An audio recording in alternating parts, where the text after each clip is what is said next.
apologetics. It's left the church. And we need to bring it back. Move away from Christianity 101, bring it back. Because if we don't know how to think and have a biblical worldview and apply that to culture, we're in trouble. So I'm hoping that even if you're, young age or 80 years old, whatever, that you will take these workshops home and really be able to apply them to your day-to-day living and tell others about it. So Nancy Pearcey is the author of The Toxic War on Masculinity, which, believe me, I wanted to do that workshop, but we didn't have time. How Christianity Reconciles the Sexes, as well as Love Thy Body. The Soul of Science, which will be my next one. Saving Leonardo, which we'll be doing this afternoon. Finding Truth and Total Truth. She's also the professor and scholar in residence at Houston Christian University. She has been quoted in the New York and Newsweek, highlighted as one of the top 5 women apologists by Christianity Today, and hailed in The Economist as America's preeminent evangelical Protestant female intellectual. So we are in for a treat, ladies. Please help me to welcome Nancy Pearcey.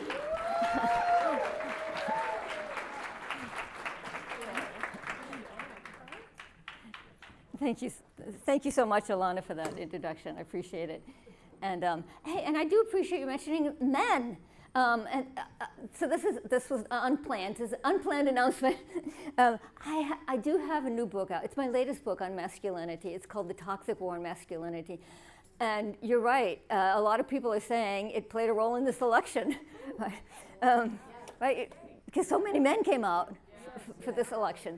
And there's a very famous business writer named Scott Galloway, and he put it this way. He said, the night before the election, he was on the largest podcast in the UK, and he said, this election will be decided on who offers the most aspirational vision of masculinity.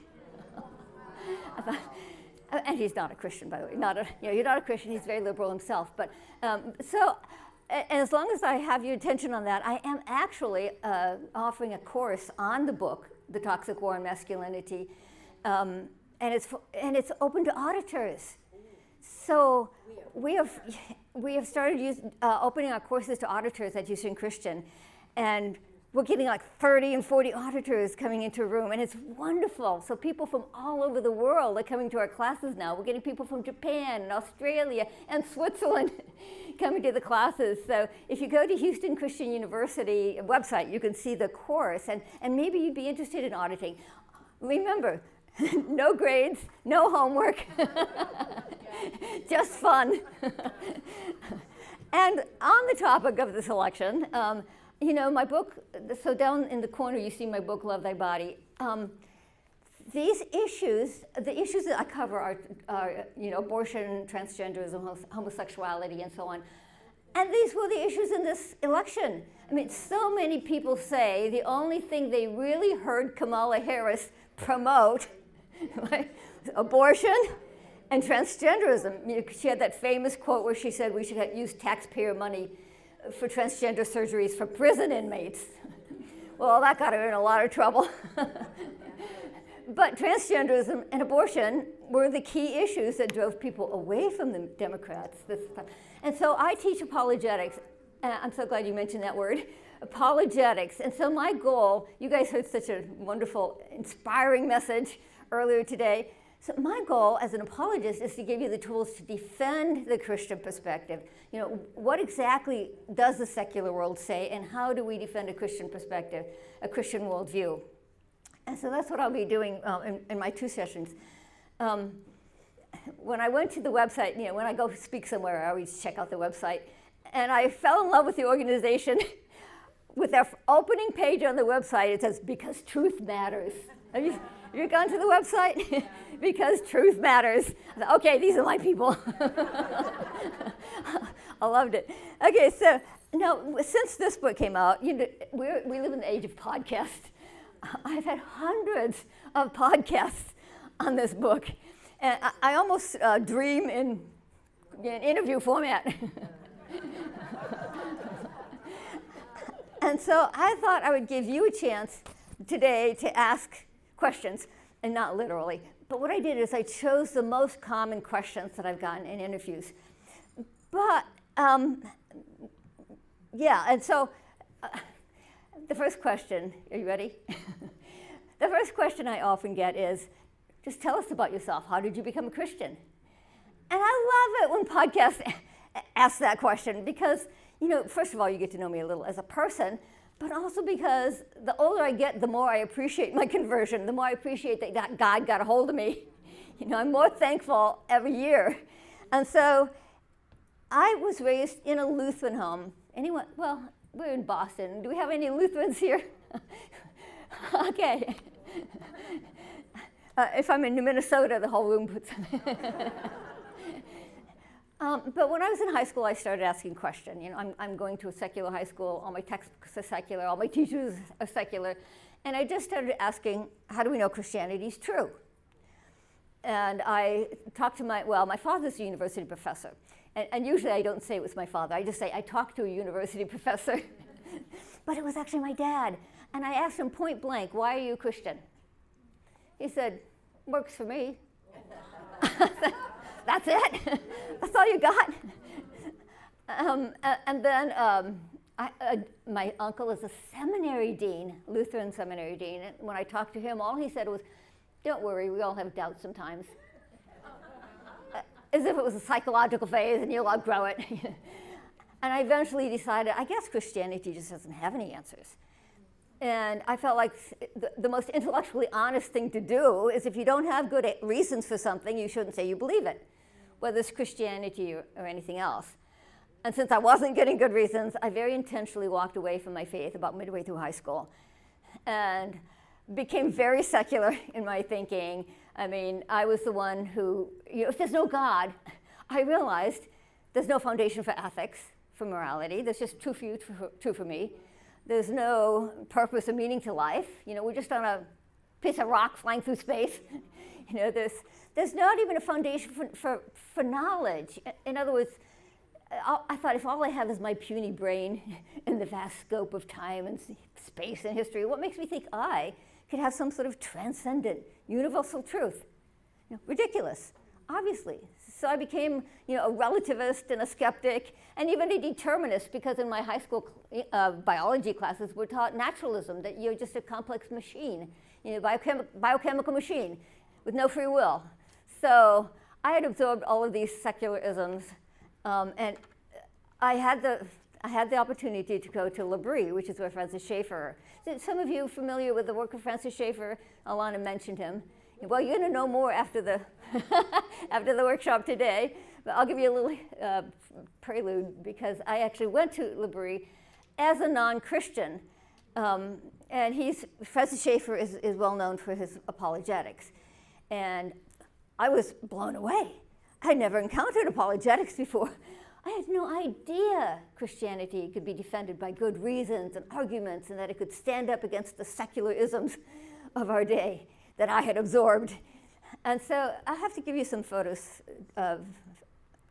So there's this chalet it started out in. Chalet sounds like a luxury home, but that's just what everyone lives in. Farmers live in chalets. And here's Edith and Francis Schaeffer. And yes, some people say, were they still there? Yeah, definitely, they were still there when I was there. And you have to get a picture of the Swiss Alps. Imagine waking up to this every morning. When I was there, I used to say, if the apologetics arguments don't convince you that God is real, the sheer beauty will. And then when I was finding these images, I found this image of myself. I'm the one with the long hair. There was a photographer there. I didn't have any photos. I wasn't in a tourist mindset. I mean, I was struggling, is God real? Is there meaning to life? I wasn't even thinking.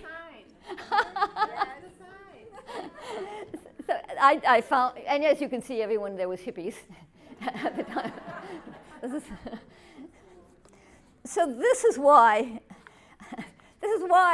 everything I do now is apologetics, because this is so important to my own conversion, is when I saw that Christianity could really answer all of these secular isms that I had absorbed. And what was his main message? You know, Alana mentioned it briefly, and unfortunately I'm not going to be able to go into it as much as I would like to, because I'm not doing Total Truth, my book Total Truth that she held up. But Schaeffer used to argue that the concept of truth has split, that this is the main barrier to our being able to communicate with the Christian world, with the secular world today. And that's because with the rise of modern science, a lot of people said, well, the only reliable form of knowledge is empirically testable facts. You know, what is public, objective, universally valid. And many people said, that's the only form of truth. Well, what do you do then with spiritual and moral truths? Well, a lot of people decided they don't qualify as truths. That's just your personal opinion. You know, that's just what, true for you, true for me. And so Schaeffer used the metaphor of two stories in a building, where science and reason are in the lower story, but things like theology and morality, well, those are relativistic. Those are purely subjective. That's your private view. Don't bring it into the public realm. Haven't we all heard that? Yeah. And I found out when I went back to college that the secular world also talks about this split. A lot of Christians thought Schaeffer made it up because that's the first time they ever heard of it. But actually, the secular world has that same split. They call it the fact-value split. Do you see the connection between them? See how they're similar? So when I wrote Total Truth, I said, hey guys, this is not just upper-lower story. This is the fact-value split. And actually, that made it more accessible to people, because a lot of people who go through secular universities have heard that language. And then, of course, again, Alana gave me a great intro, because she said, don't we Christians have kind of a split as well in our mindset? You know, a lot of us think of religion as something that belongs to the upper story, you know, prayer, worship, church, Bible study. But we don't really know how to apply our faith often in the secular realm, in business and politics, academia, and so on. And so we tend to have a split as well. And I loved your Jordan Peterson opening, because you're right. He's helping young. A lot of men think Christianity calls them to come and sit in church and pray and sing. And those things are good. But we don't have a message that tells them how to bring their Christianity into the business world, into their vocation, into their public life. And Jordan Peterson is speaking to that. Do you realize that the average American congregation is 60% women and 40% men? So, and Alana is totally right. A lot of it is because of this split, that we've taken Christianity and put it in a separate realm, where it doesn't seem to apply anymore to the real world. Now, what was interesting, I wrote a whole book, Total Truth, on that, and then I found out it applies to every other subject area. Because if you have truth is split, everything will be split. And so when I picked up these moral issues like homosexuality, abortion, I found that there's a split there too. And bioethicists call it the split between the body and the person. Let me show you through an example. It's easier to understand it that way. So a couple years ago, a British broadcaster wrote an article in which she said, she was arguing, she said, I have always been proudly pro-choice, is how she put it, until she got pregnant with her first baby. And then she began to struggle. She said, I was calling the life inside me a baby because I wanted it. But if I hadn't wanted it, I would think of it as just a group of cells that it was okay to kill. To her credit, she realized that didn't make sense. Right? A fetus doesn't become a baby just because somebody wants it. And so she began to research the subject. She even did a documentary, being a broadcaster. And here's how she concluded. She said, in the end, I have to agree that life begins at conception. But, you knew that was coming, right? But perhaps the fact of life is not what's important. It's whether that life has grown enough to start becoming a person. So what's happened to the concept of the human being? It's been split into two parts, right? If you can be human at one point, but not a person until sometime later, then clearly these are two different things. Yeah. And so we can apply Francis Schaeffer's metaphors, two stories in a building, to the human being, to bioethics, because bioethicists will say, oh yeah, sure, the fetus is human from conception. In fact, you will not find any secular bioethicists today, professional bioethicists. They all agree that life begins at conception. Ordinary people in the street aren't always there yet. Yeah. But professional bioethicists, the evidence from DNA and genetics is too strong to deny it. And so they all agree that biological life begins at conception. Well, how do they get around that then? If they're secular and they want to support abortion? Well, they say, you're biologically human from conception, but you're not a person until you develop certain mental capacities. And then you jump up into the upper story, usually defined as self-awareness, cognitive functioning, and so on. So do you see how the human person has been split in two? It reflects the same division that Francis Schaeffer talked about. It's the same fact-value split or upper-lower story. So what are secular bioethicists saying? They're saying that even though the fetus is human, it has no rights. Being human is no longer enough for human rights. That the fetus can be killed for any reason or no reason. It can be tinkered with genetically. It can be used for experiments in the laboratory and research. It can be picked through for sellable body parts, which is what Planned Parenthood does, right? And then it can be tossed out with the other medical waste. And that's exactly the language used in medical journals of the fetus after an abortion. It's medical waste. And there's a label for this at the top of the slide. It's called personhood theory. And what's the most obvious problem with it? Obviously, if you separate being a person from being human, then how do you define it? What qualities, what characteristics, what capacities count to make you a person? How developed do they have to be in order to count? Some secular people will say, well, the fetus does become human sometime before birth. But there are bioethicists today who say, no, it's not human until after birth. The two men who discovered the DNA, Crick and Watson, the sort of household names now, both have come out saying that we should give parents 3 days of genetic testing before calling the baby a person, because some defects don't show up until after birth, right? And so parents should have a right, if they do the test and the baby doesn't qualify, they should have the right to kill it. At Princeton University, there's a bioethicist named Peter Singer, who says we should not call it a person, not call it a person until 3 years of age. Wow. How much cognitive functioning does a toddler have? So he says even 3 years of age is a gray area, to use his words.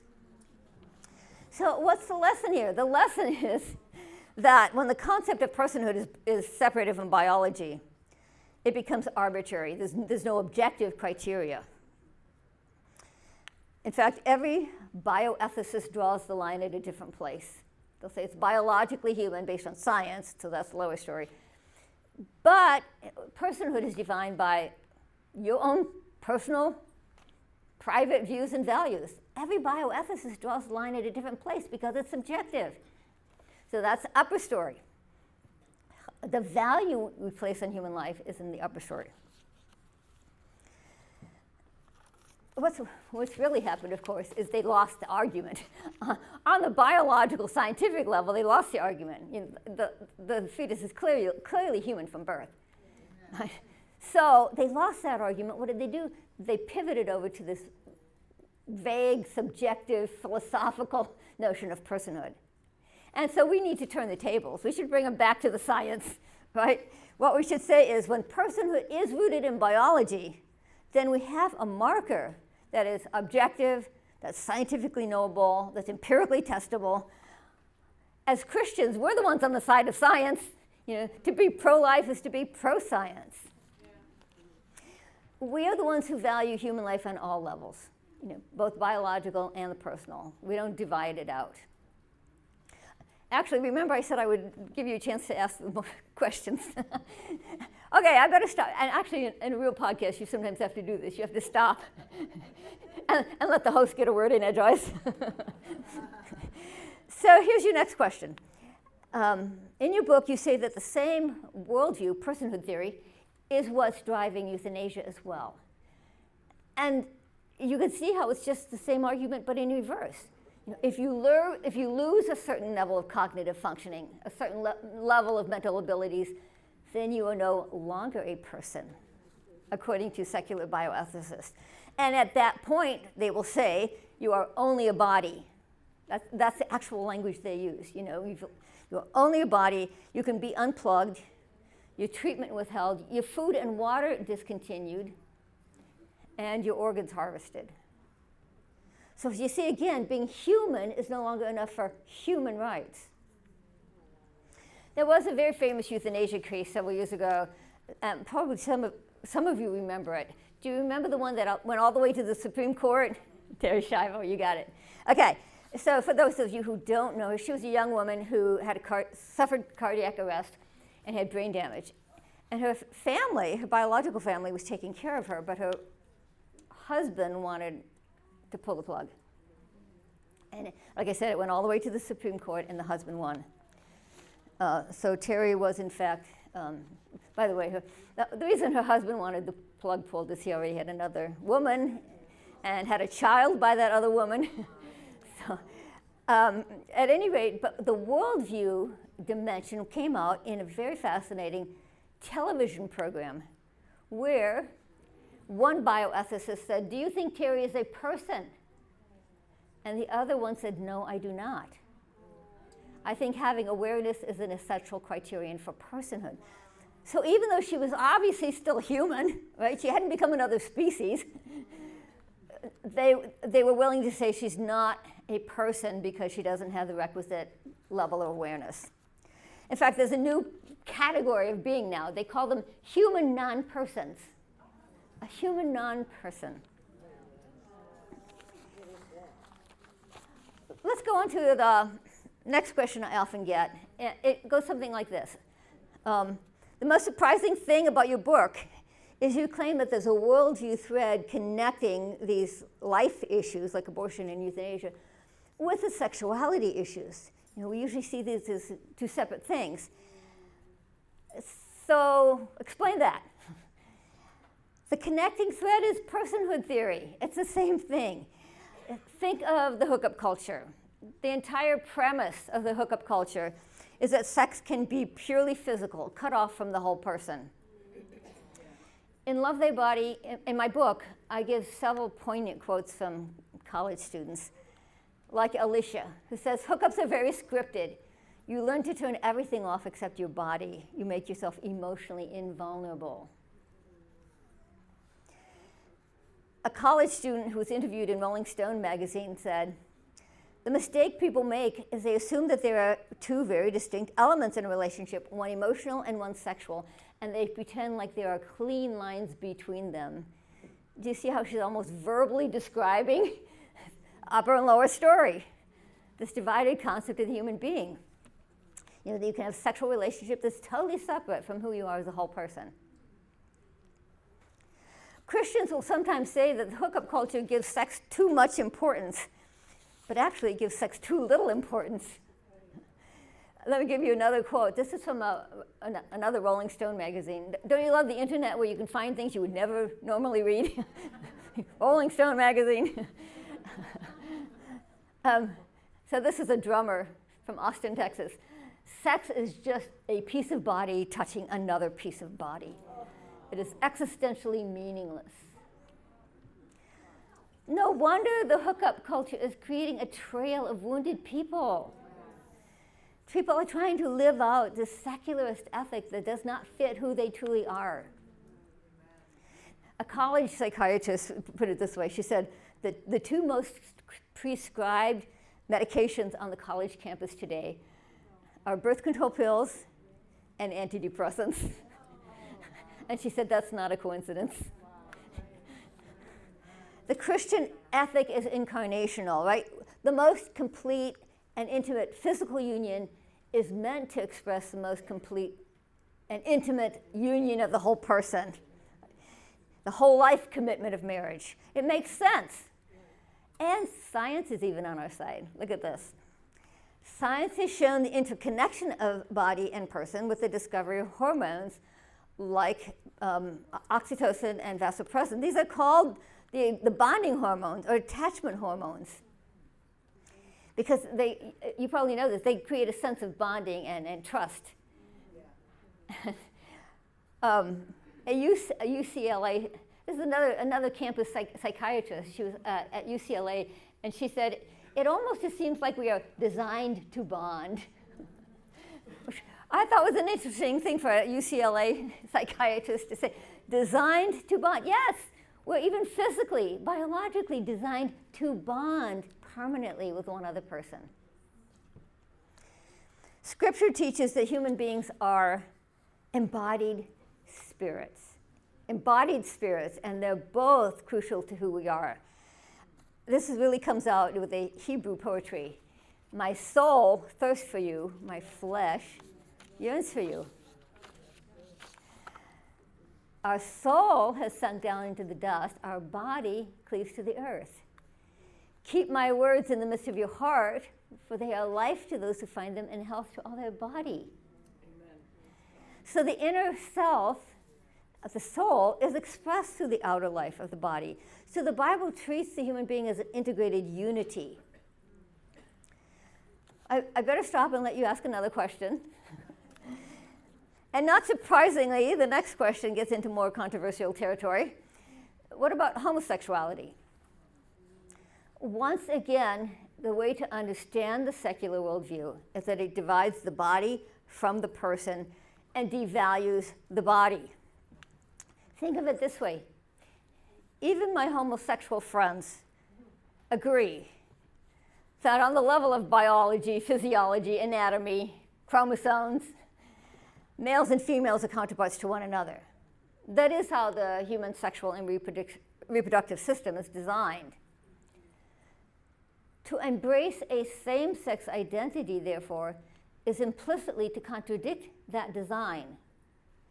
Right? It's to say, why should the structure of my body inform my identity? Why should my biological sex as male or female have any say in my moral choices? We have to help people to see this is a profoundly disrespectful view of the body. It puts the mind against the body and says, well, it's only the mind and feelings that count. Your identity is solely in your head, not in your body. And in fact, we can use this two-story diagram again. When Schaeffer discovered the two-story view of truth, he didn't realize it was going to be everywhere. But look, the arguments that support homosexuality treat your sex, your biological sex. Well, sure, of course. Scientifically, we all know. But then they say your sexual orientation can be totally different. It can contradict your biology. It's so separated from your biology that it can contradict your biology. Now, some people will say, oh, wait a minute. Isn't homosexuality rooted in our genes? And in that case, they are being true to their biology. But we can quote the American Psychological Association here. It says, you unplugged these. oh. It just got unplugged. Thanks, Joe. It's still not plugged. It should work in there. Oh, okay. Joe to the rescue. Thank you. Wow. I wonder how that happened. I didn't touch it. Okay, so American Psychological Association says, this is right on the website, no findings have emerged that permit scientists to conclude that sexual orientation is determined by any particular factor, and they have discussed both genetic and social factors. In fact, the more recent research, this is by a woman who she was herself a lesbian, and her research found that about 80% of people who come out as homosexual change their sexual identity label at least once, to heterosexual, bisexual, queer, or whatever. 80% change their identity at least once, which means, for some people it's more often than once. that does not sound like a trait that's biologically determined. A magazine called The New Scientist had an article on these findings, and it said, it's time to get past born this way. Now, in religious circles, you will sometimes hear people say, God makes some people gay. Haven't you heard that? God made me gay. I met a former homosexual who had a really good answer to this. He said, well, he's now married and has 3 children. And he said to me, if God makes some people gay, wouldn't that make him a cruel God? Because that would mean he's engineered their minds and emotions for attraction to the same sex, and yet has created their physiology to be in direct opposition to that attraction. Would God create people to be torn into conflicting directions like this? Not the God of the Bible, right? Because things like conflict, self-division, self-alienation are results of the fall, not creation. Original sin. Today, though, it's widely accepted that if somebody experiences that conflict, it's only the mind that counts, right? Your feelings, your desires. And what should our response be as Christians? Again, we can say, why accept such a demeaning view of the body?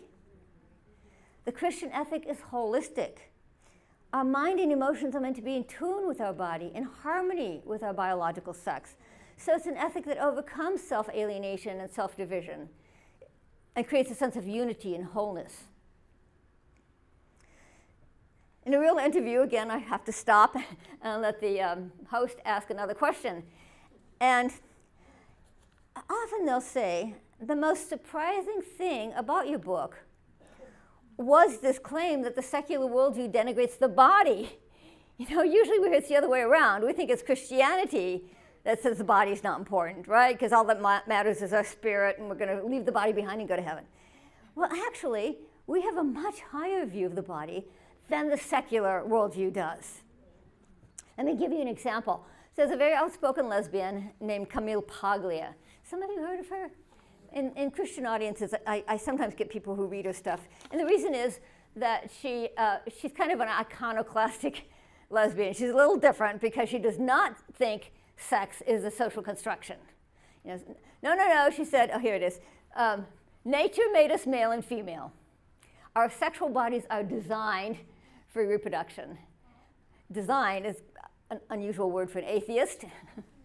She calls herself a pagan, by the way. She's not just an atheist, she's a pagan. But how did then, by the way, she's been a lesbian for many years, but now about a year ago, she decided she was really trans, so she's transgender now. But either way, if nature made us male and female, if we're designed for reproduction, how does she justify being a lesbian or trans, either one? Well, here's how she says it. Well, nature made us male and female, but why not defy nature? Fate, not God, has given us this flesh. We have absolute claim to our bodies and may do with them as we see fit. Do you see the logic there? What she's saying is, God didn't make us. We're the products of blind material forces, random forces acting on material, the laws of nature. If our bodies are products of mindless, purposeless forces, then they have no purpose that we're morally obligated to respect. They have no moral message. They give no clue to our identity. We may do with them as we see fit. What does the Bible say? The Bible says our bodies are designed for a purpose. A loving God intentionally created us. And again, science is on our side. It's evident to observation that living things are structured for a purpose. Eyes are for seeing, ears are for hearing, wings are for flying, and fins are for swimming. In fact, the development of the entire organism is driven by an inbuilt plan, a blueprint, right? DNA. So science itself tells us that nature exhibits a design, a plan, an order, a purpose. And as Christians, we should stand out from the secular world and having a high view of the value and worth of God's creation. I tell a lot of stories in this book. Don't think of it as just moral arguments. It's full of stories. Now that I teach at a university, I get lots of stories from my students. So my students are now careful not to tell me unless they want it to show up in a book. But one of my favorite in this book is a young man named Sean Doherty, who was exclusively same-sex attracted for most of his life. And today he's married and has 3 kids. And what's interesting about his story is that he grew up in a gay-affirming family and attended a gay-affirming church, which I think is more common here in the Northeast. Alana was warning me when I was coming up here. She said, most of our churches are woke, liberal, progressive. So he grew up in one of those churches, so he didn't think there was anything wrong with homosexuality. He thought he could be a Christian and be gay. You know, because a lot of times people will say, if you change, it's out of self-loathing and self-hatred and guilt. Well, he had no sense of guilt. So why did he change? He says, I realized that as a man, God's original intention for me in creation was to be able to relate sexually to a woman. And this remained true quite irrespective of whatever feelings I might have. And as a result, he said, I didn't try to change my feelings directly, which rarely works, right? But I just decided my goal was to acknowledge what I already had, namely a male body, as a good gift from God. And eventually my feelings started to follow suit. So he didn't defy nature, as the lesbian who I quoted earlier said. She said, why not defy nature? He didn't defy nature. He decided to treat nature as a good gift from God. And that's really the question at the core of this debate. Do we live in a cosmos created by blind material forces, or a cosmos designed by a loving creator, which is therefore intrinsically good? Not surprisingly, okay, next question, which not surprisingly is usually about transgenderism. It's the same worldview. See, once you catch the worldview, and I'll quote Schaeffer again. Schaeffer used to say, when we deal with cultural issues, we tend to deal with them one by one, bits and pieces. He said, we'd be much more effective if we saw the underlying worldview that connects them all. It's much easier and much more effective to go deeper and look at underlying worldview. Like, most people don't realize that there's a single worldview underlying all of these issues that we're covering today. So transgenderism, well, that's almost easier to see, right? Because transgender activists argue explicitly that your gender identity has nothing to do with your biology, with your body. In fact, some transgender activists say the phrase biological sex is a hate term. There's a trans site that says that.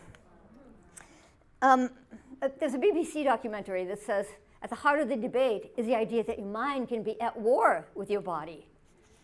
And in that war, of course, it's the mind that wins.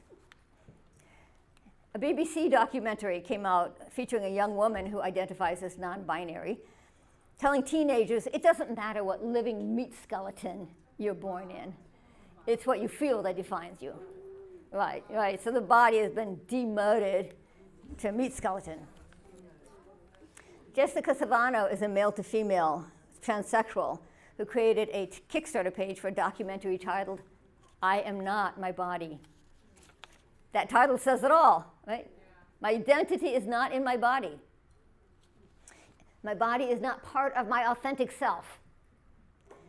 Okay, when I show college students this one, they all go crazy. Did your kids watch Blue Clues? Did you see during Gay Pride Month this year, they did an animation of a Gay Pride parade. So the message was, your biology gives no clues to your identity. In fact, it's even filtered down to newborns. You guys know what gender-neutral parenting is, right? Oh, gender-neutral parenting means you don't tell your kid what sex they are. You let them tell you when they're old enough. When they're old enough to figure out if they're a girl or a boy, they tell you, so you don't have to raise them as a girl or a boy. In fact, on their website, they say there is no such thing as biological sex. oh sure, people have bodies, chromosomes, and genitals, but calling this sex is a social construction rather than a biological fact. This is serious biology denial. And do you see how we can summarize it again with our upper-lower story diagram? They are basically saying your biological identity, nobody can deny science. I mean, even the most extreme transgender activist has to acknowledge biology is real. I mean, otherwise, why are they trying so hard to change it with surgery and chromosomes and hormones? So biology is real, but it's completely apart from your gender identity.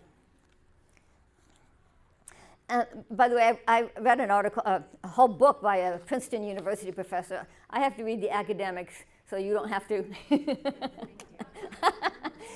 But what they say, you know, what academics say is what filters down. So this, I think this was the first book that came out defending transgenderism. And to my surprise, she actually admitted transgenderism involves disconnect, disjunction, self-division, self-estrangement. I thought, this is the defense? But here's how she brought it to a close. She said, but it doesn't matter, because what the real body, that is the physical body, what the physical body tells us is nothing. It has no meaning at all. So this is what's being taught to children all the way down to kindergarten today, is that their bodies have no meaning at all.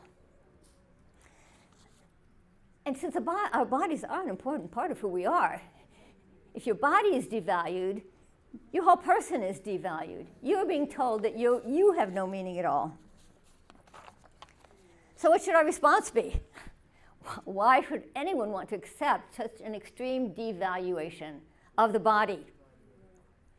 I read an interview with a 14-year-old girl who had lived as a trans boy for 3 years. She had transitioned at age 11 and then detransitioned at age 14.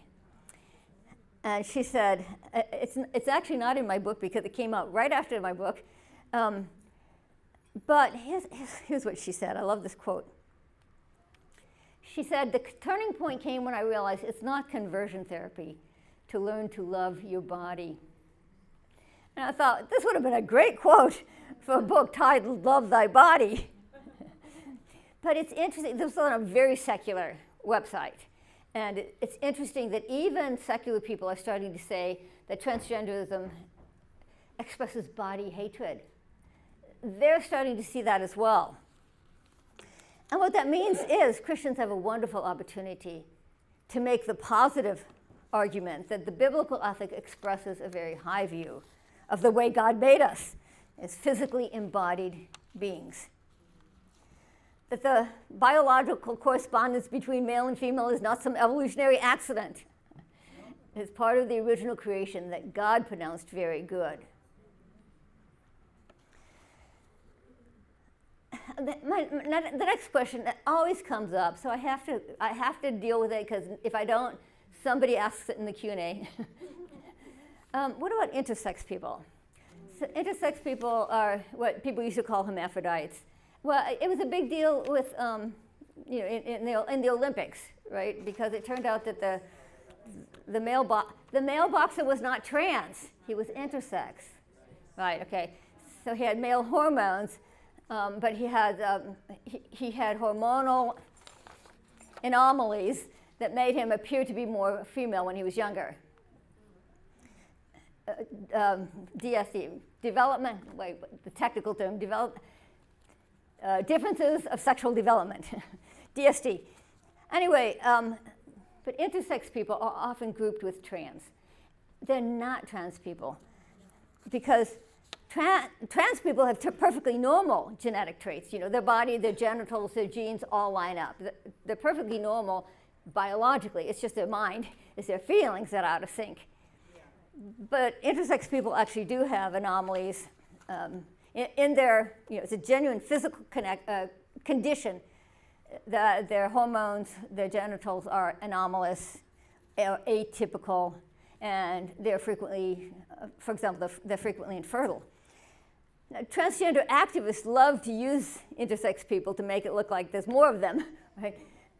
And to argue that there's not just male and female, there's spectrum in between. Look at all these intersex people. They use them and say there's a spectrum between male and female. That's actually not true. There's still only two gametes. There's sperm and egg. There's nothing in between. And even intersex people have either sperm or egg. So they're not a third sex, or they're not a spectrum. And they should not be used as political footballs by people who want to advance the transgender agenda. In fact, when I was writing my book, I was contacted by an intersex woman. This is cool because they're like 0.02% of the population. So there's not very many of them. Somehow she heard I was writing this book, so she contacted me, and she was a Christian. And she had been raised as a boy, but she was always very small, and she didn't get a chromosome. They didn't used to do chromosome analysis. But she finally did a chromosome analysis when she was in her 20s and found out she was intersex.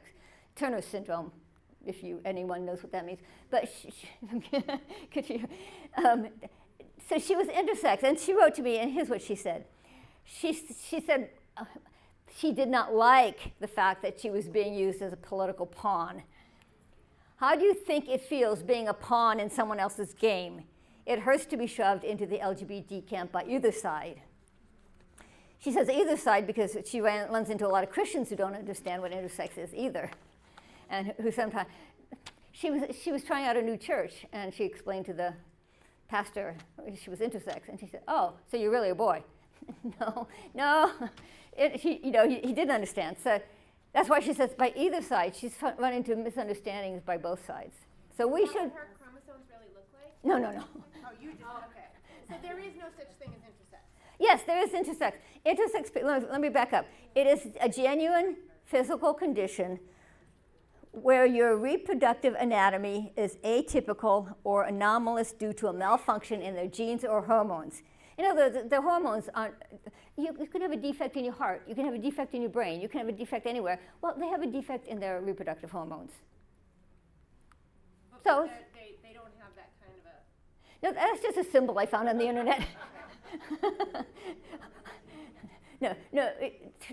For example, the woman, her name is Leanne. They'll still have either male or female chromosomes, correct? Yeah. Well, no, there'll be a mix. They will be a mix. Yes. Okay. So this is Leanne Simon. If you want to look her up, her name is Leanne Simon, and she has XXXO. So the O means she's actually missing a chromosome. Okay. And so when she was born, her physical anatomy was somewhat anomalous. They didn't know if she was a boy or girl because, it's the same tissue that turns into, the genitals for either men and female. And so if they're not fully developed, sometimes doctors can't tell. Now, usually it's male with some anomalies or female with some anomalies. Usually they can tell. So it's 0.02 people who have these anomalies. So the number that literally doctors sometimes can't tell is minute. But she happened to be one. Leanne Simon happened to be one where they couldn't quite tell because the anatomy was so ambiguous. They decided, okay, we think she's a boy. We think it's a boy. So they raised her as a boy. But she always was small. She always had, wanted to wear makeup and clothes. I mean, she felt like a girl. But they did a genetic analysis when she was a young adult, and she was XXXO, which is a form of Turner syndrome. So I have an example in my book also of a boy who they thought was a girl. His anatomy was ambiguous enough, they weren't quite sure, so they said, well, we'll call it a girl. And he found out when he too did the chromosome analysis when he was an adult and found out he was intersex. So there's some mix of chromosomes. So some people say, well, we could argue against intersex by saying go by your chromosomes. No, intersex people actually do have anomalies in the chromosomes themselves. Yeah.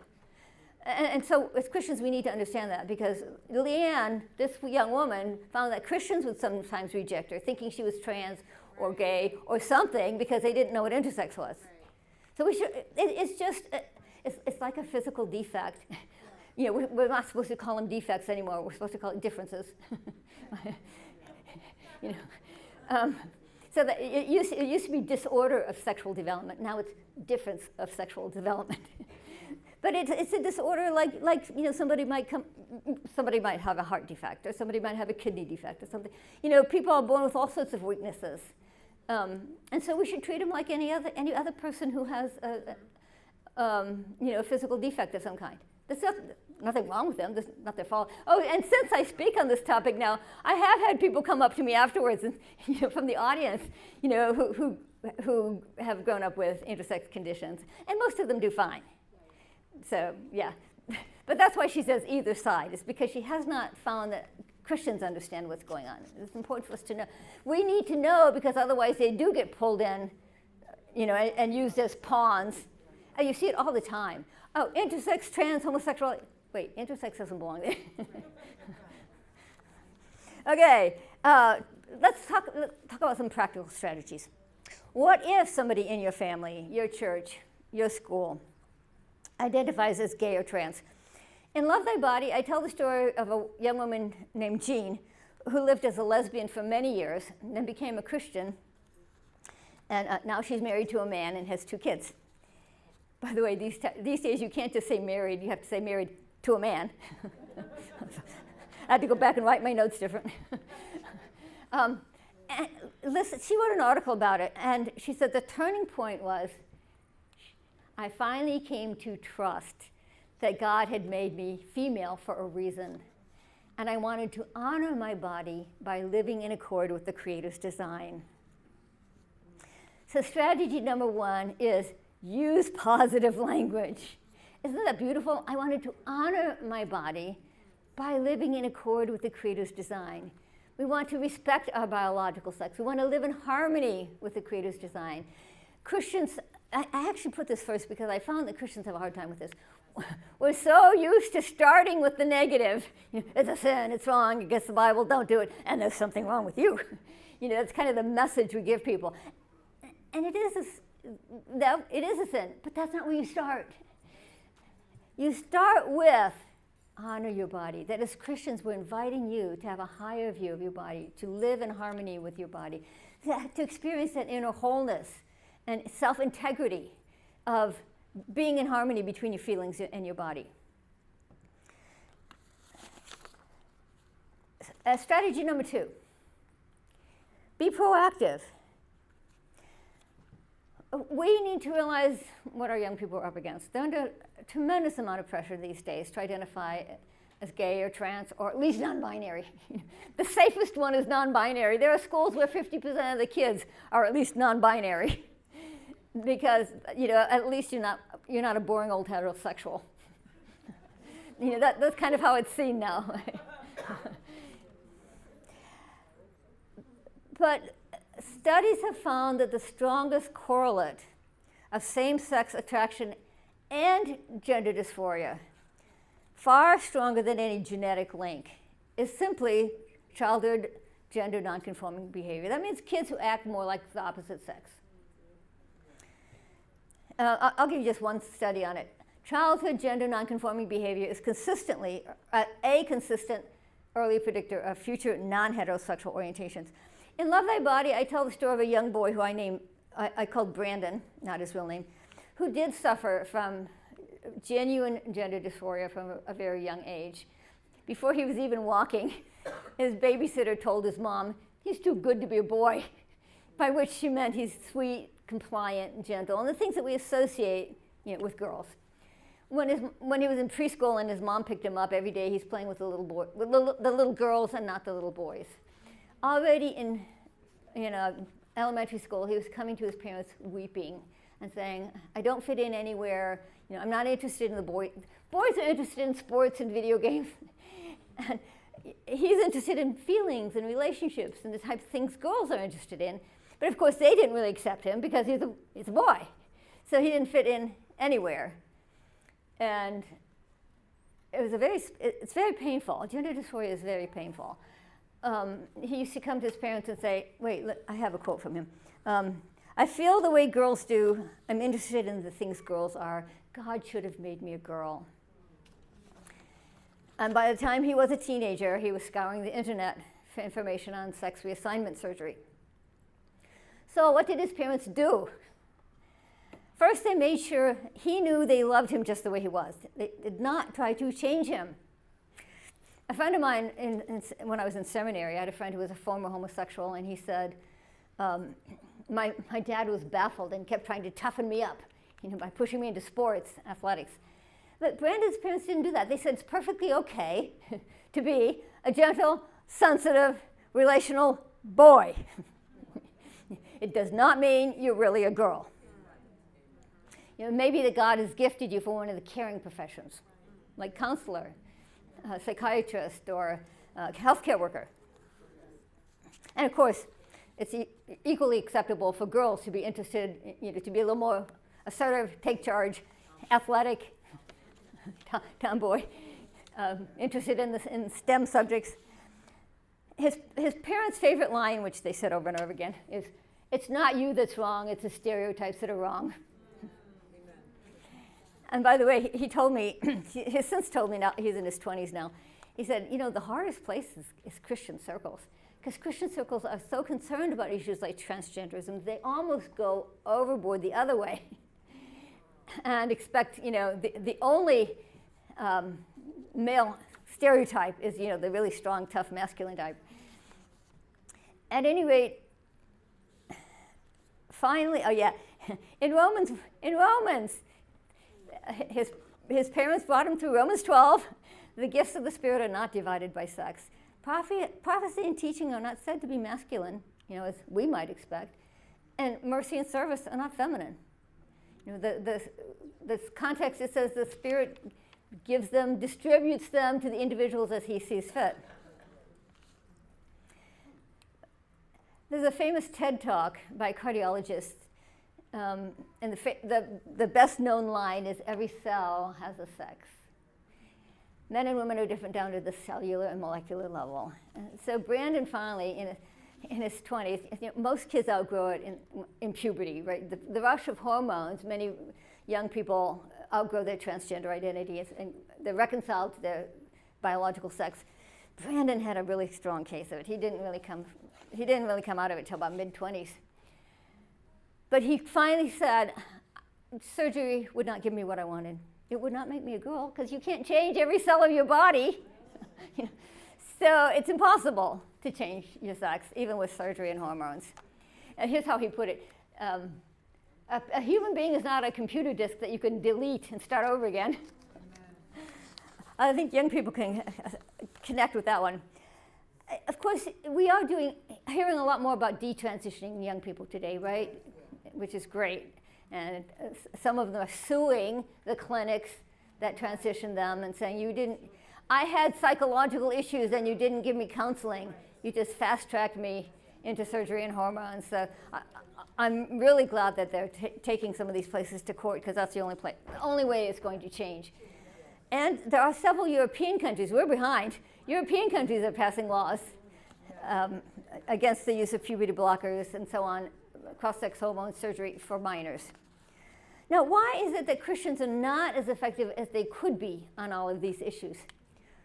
Well, it's back to this. We have a divided mindset as well. We tend to think of Christianity as something that's mostly in the upper story. And so how do we overcome the sacred-secular split? Well, for starters, we can recover our own heritage. Do you know, the church has stood against this from ancient times. It's not just modern times that has this denigration of the body. Ancient Greek and Roman culture treated this world, the physical, material world, as a realm of death, decay, and destruction. And the goal of death, decay, and destruction, and the goal of, there you go. The goal of salvation is to escape the material world. You've heard the term Gnosticism, right? Because some of our New Testament books are written against Gnosticism. So Gnosticism actually taught that there were several levels of deity, and that there was a low-level deity, in fact, an evil God who created this world. If this world is evil, it was an evil God that created it.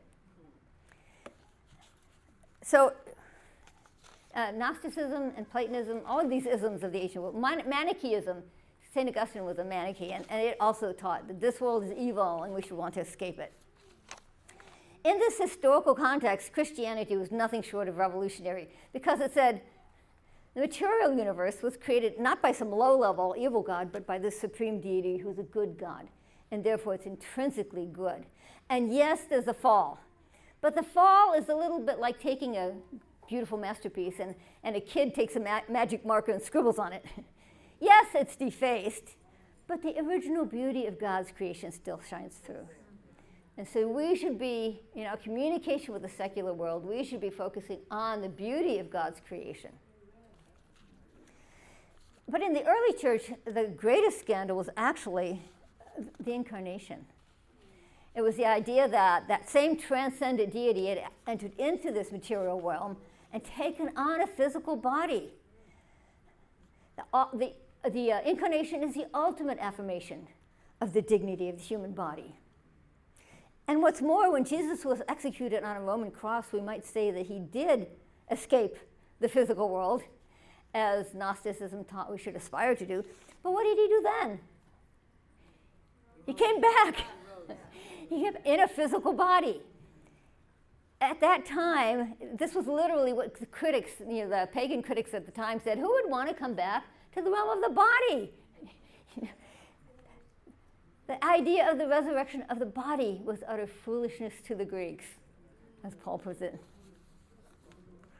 And what's going to happen at the end of time? God's not going to scrap the material world as if he made a mistake the first time around. He's going to renew it and restore it and create a new heavens and a new earth. The Apostles' Creed, from the beginning, has said we believe in the resurrection of the body. This is an astonishingly high view of the physical body. There is no other religion or philosophy that has a higher view of the body than Christianity. And you will never read these verses the same again. Honor God with your bodies and offer your bodies as a living sacrifice. Let me end with a story. This is a detransitional story. A young woman named Laura Perry. Some of you may know. Do you know Laura Perry? She's written a book now, and she's doing a lot of interviews.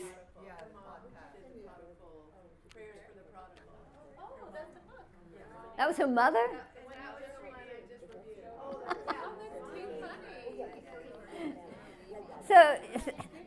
So Laura Perry transitioned to male and she successfully passed as a man for 10 years. And then she joined her mother's Bible study. Well, they needed help transcribing them or something, so she wasn't joining because she wanted to be part of a Bible study. She joined to help them transcribing the Bible study. But because of that, she was reading the Word. She was reading the Bible studies, and she became a Christian. And what was it? Did you know this part of it? At first, she thought she could continue living as a man, right? She didn't think there was anything wrong with this. And here's how she puts it. I aspired to be a real man of God. And then she says, one day when I was praying, one day as I was praying, I seemed to hear God say to me, you cannot claim to love me and yet reject my creation. Her creation meaning, her physical body. So this is the answer on the secular worldview in terms of all of these issues of sexuality and life.